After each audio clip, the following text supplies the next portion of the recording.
Some stunning new reporting from the San Francisco Chronicle. Let's go ahead and put this up there on the screen. Several colleagues of Dianne Feinstein spoke to the paper saying that they worry that she is mentally unfit to serve. Dianne Feinstein is 88 years old, and her current term does not expire until 2024. Her husband actually just died, which was really tragic. He was similarly aged, but what they point to is that she is basically at the point where they have to reintroduce themselves to her multiple times during an interaction that lasted several hours. She appears not to have a full understanding of the topics that are being presented to her. And we're talking here about 4 United States senators on background, including 3 Democrats, as well as 3 former staffers and a California Democratic member of Congress, all said, yeah, her mental status has just rapidly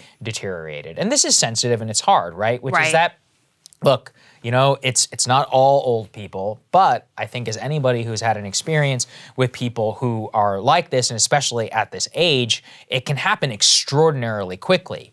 And that's nothing to denigrate her. She's lived a great and a full life, but you serve the public. Like, there's 40 million people who live in California who deserve better service and somebody who's really fighting and working for their interests. So it's a tough situation there, Krystal, but I mean, the inside reporting of this fits with a long pattern of the fact that, I mean, it appears that she's probably senile and all of her colleagues know it, and it's probably time to talk about it and to do something. Yeah, and the people who are kind of covering this up, trying to hide it from public view, you're not doing the public any favors, you're not doing her any favors. Let and her this rest. She's planning on, she's filed for re-election. I mean, she's planning on not only serving out her term, but running again.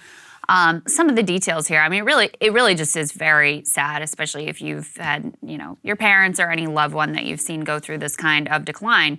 They talk, as you mentioned, about how within the course of one conversation, this person who had known her for a long time had to reintroduce themselves multiple times. They talked about how she spoke at a memorial service for someone, again, that she had known for decades, who'd been a significant political figure in the San Francisco Bay Area. Mm-hmm. And her initial comments, she didn't even mention the person. Yeah. And she said Nancy Pelosi was the leader of the Senate. And it was so uncomfortable in the room that after she, you know, she just kind of got up and gave these sort of vague platitudes and shout outs to different members of the audience and then sits down.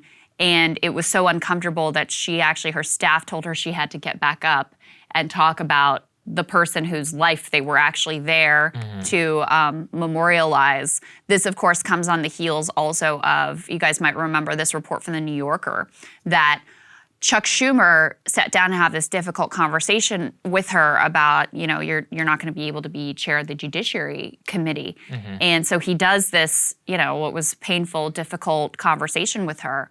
And then she didn't even remember that had happened. So he had to have that conversation with her all over again. What these folks who are close to her say is that the decline has been very rapid, that even just a couple years ago, it was very, very different. They say that she has good days and bad days, but you know, there are enough public incidents now and enough people who are close to her, longtime colleagues who are speaking to the press to paint a pretty clear picture. They also say she's very, very reliant on her staff for basically everything. Yeah. She doesn't do any town halls. She doesn't take barely ever takes reporter questions. Even just for basic votes, she's very dependent on the staff telling her which way to vote. She's almost never without a staffer to help make sure that she's kind of like doing what she's supposed to be doing. So, I mean, there's a few things to say about this. First of all, outside of just like the personal dimension here. First of all, there was a progressive challenger who ran against Dianne Feinstein in the primary that got actually absolutely destroyed by the Democratic establishment, who they completely quashed. So that's one thing to say about it.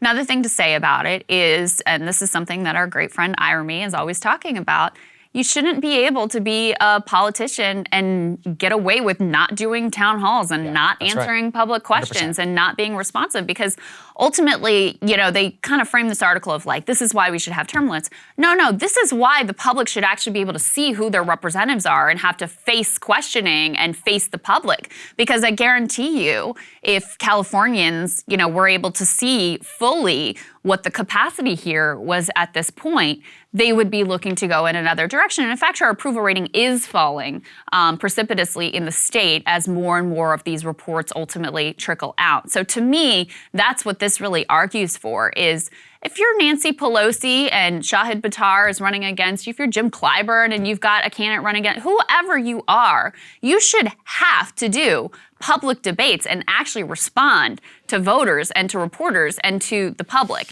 And the fact that, that's just not the case, you can say, nope, I'm not doing any of that, I'm just going to be completely sheltered by my staff. It really does fail our democracy and make voters unable to make educated choices about who they want to represent them. Yeah, no, I think Iremy's point is actually really well said. And the fact that there was a challenger and it was quashed is ridiculous. And look, people in California need to wake up, and especially the California Democratic Party. She's 88 years old, and I have nothing but sympathy for her personal life, and all of that. But when it coincides with the public and their ability to have representation, the nation's most populous state, that really begins to bother me. Yeah, and Pelosi was happy to go on the record here and basically lie. Oh, she's just as fierce as ever, et cetera, et cetera. Yeah, Come on. We know that's not true at this point. Got it. All right, guys, thanks for watching. We'll have more for you later. Cable news is ripping us apart, dividing the country, making it impossible to function as a society, and making it impossible to know just what is true and what is false. But the good news is they are failing and they know it. That is why we're building something new, a new mainstream, a healthier one, something more trustworthy, something that we are going to need in one of the most pivotal times in American history. We are building up here for the midterms, for the upcoming presidential election, but we need your help. So if you can help us out by becoming a premium member today at breakingpoints.com, we're trying to change America for the better and the entire world. So what are you waiting for, guys? Go to breakingpoints.com and sign up and help us build a new mainstream.